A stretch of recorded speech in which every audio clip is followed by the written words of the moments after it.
Sometimes in the evening he would climb up the hillside, from where he could see large herds of elephants going for a walk along a large area of rocky outcrops that stretched for miles. As the rocky area was not covered by forest, he could quite clearly see both large and small elephants going out to search for food. While watching those elephant herds having fun teasing each other and playing together, he became quite happily absorbed until the evening was late and it got too dark to see. It seems they liked to tease each other and play together in the same way as people do. Path 3. Sangha Pūjā. When Ajaan Khao lived in the forests and the mountains, he got the local villagers to lay out 3 different paths for walking meditation. He walked Changama on these 3 paths at 3 different times each day. In the early evening, he began walking meditation on the path reserved for Sangha Pūjā. Cave of the Midday Drum. Beginning in early 1958, Venerable Ajaan Khao left Wat Ba Gao Chumpon in the Sawang Dandin district of Zagon Nakhon province, where he had stayed for several years, in order to wander in solitude. When he reached Udon Thani province, he wandered until he came to Wat Tum Glong Ben in the district of Nong Bua Lampu. At that time, the whole area was covered in thick jungle. He saw that the place suited his disposition. He felt that he could stay there conveniently and practice the way of the Samana Dhamma. So he settled down and remained there continually until the end of his life. In regard to the name Tum Klong Pen, a long time ago, before it became a monastery, in Tum Klong Pen, literally Cave of the Midday Drum, there used to hang a very large drum, which was struck to announce the noon hour to people over a very large area in that district. As to where it came from, and who put it there, nobody seems to know anything about its origin. It had probably been there a long time, maybe hundreds of years, before it decayed and broke into many pieces on its own, without anyone doing any damage to it. Hunters who searched for game in the area sometimes rested in that cave. They used to gather some of the bits of wood from the drum that were scattered about to make a fire to cook their meal and boil water. So the villagers who lived nearby gave the cave the name Tumglong Ben. Later on, Tu Dangakamartana bhikkhus often stayed in this cave while practicing the way of Dhamma until it virtually became a wat, for a wat just means a place where bhikkhus stay. So it came to be called Wat Tumglong Ben, and it still has this name. Originally, there were a large number of Buddha images, Buddha Rupa, in Tumglong Ben, of many kinds and many different sizes. There were both those hidden out of sight, as well as those placed in full view of everyone. People have placed Buddha Rupas in this cave since ancient times, and over the centuries they accumulated until there were a very large number, so many that they were almost uncountable. There were many Buddha Rupas made of gold, silver, naga metal, gold and copper alloy, and bronze. However, long ago the religion of Mara the Evil One came and took the lot, leaving none behind. All that's left are the ordinary Buddha Rupas made of stone or plaster, which are there now. It is important that we Buddhists understand clearly that the monastery is an important place in the sphere of Buddhism. Normally, devout Buddhists cannot go into a monastery or travel past one without having good and exalted thoughts arising within their hearts.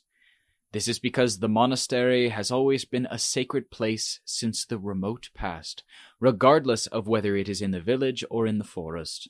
The monastery is the place where the citta and all sacred things come together, a place where countless Buddhists have been able to realize their highest aspirations.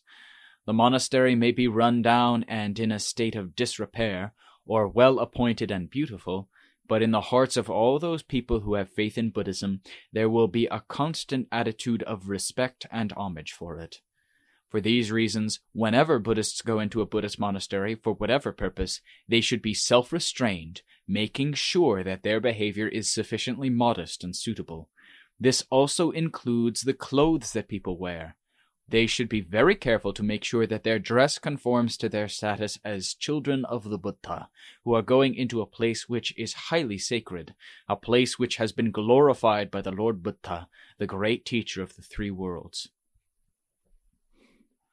This dress code is especially important in the forest monastery, where bhikkhus tend to be a bit like monkeys that have never had the opportunity to see and admire the material progress and the latest cultural developments that have taken place in cities and towns.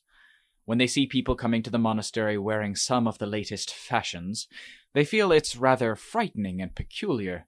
It's almost enough to make them dizzy and feverish, probably because they get a sudden fright from seeing something they have never seen before. They are so used to living in the forest that they have become part of it, and in such an environment it is not easy to imagine such things. So when they suddenly see strange things which depart from the way of Dhamma, an unusual change takes place in their minds, and they feel profoundly dismayed. Most forest Thulthanga bhikkhus say that they have a similar kind of reaction, and we should sympathize with them. If someone were to explain to them about the material and cultural developments taking place in the towns and cities nowadays, telling them that progress is taking place with equal swiftness both nationally and internationally, both within towns and in the countryside, within village monasteries and in the forest ones, they would most likely not believe it. In fact, they would probably just feel disgusted, apprehensive, and dismayed about the whole matter.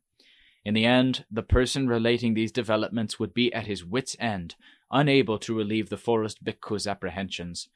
He would be left feeling sorry for those primitive forest monks who live so far from the progress of modern civilization.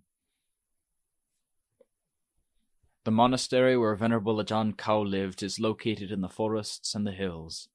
The natural environment is well suited to the development of meditation and the practice of Dhamma, for it is full of boulders, cliffs, and forests with pleasant, shady trees. Ajaan Khao always tried to avoid the excesses of modern society that I've already mentioned. If you were to say that he was uncivilized, like most of the Thulthanga bhikkhus, then you would not be wrong. His Dhamma virtue was exceptionally high. He was entirely beyond reproach, in my opinion.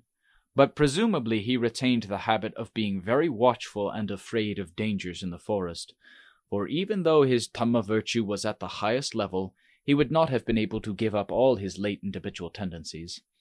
This accords with the Dhamma saying of the Lord, which says, "The Savakas cannot entirely give up their original habitual tendencies, for only the Lord Buddha was able to get rid of his latent habitual tendencies, Nisaya, completely, along with fully perfecting his good characteristics, Vasana." Whenever crowds of people came to his monastery, causing a lot of unwanted disturbance, Ajaan Khao would disappear quickly into the forest and hide in a crevice between the rocks until all had quieted down. Only in the evening, or after night had fallen, did he return to his residence. When asked why he slipped away like that, he answered, "My Dhamma is not sufficient to withstand the strong flowing current of the world, so I have to run away and hide. If I didn't do this, but stayed and put up with it, my Dhamma would surely break up and disintegrate. So I must go where I can look after myself. Though I don't have the ability to help these people, I should at least think about helping myself." To the best of my knowledge, Ajaan Khao had a lot of metta and generally gave a great deal of help to other people. But on those occasions when he escaped and went into hiding, it was probably because it was beyond his ability to put up with them, as he himself has said. Whether they intend to or not, the majority of people who come to the monastery tend to continually destroy the peaceful atmosphere there. Very few actually try to uphold and maintain Sīla, Dhamma, and virtue at the monastery. In the end, the monks are bound to become frustrated when they cannot put up with the added burden. Generally speaking, lay people tend to watch the bhikkhus much more than they observe themselves. When they go to a place where they should have faith and pay respect, their manners and their speech tend to be quite offensive to the eyes and ears. Such behavior is thought-provoking for those who like to observe how careless and lacking in restraint people can be, without any interest in themselves or how they might appear to other people. This is what's so frustrating.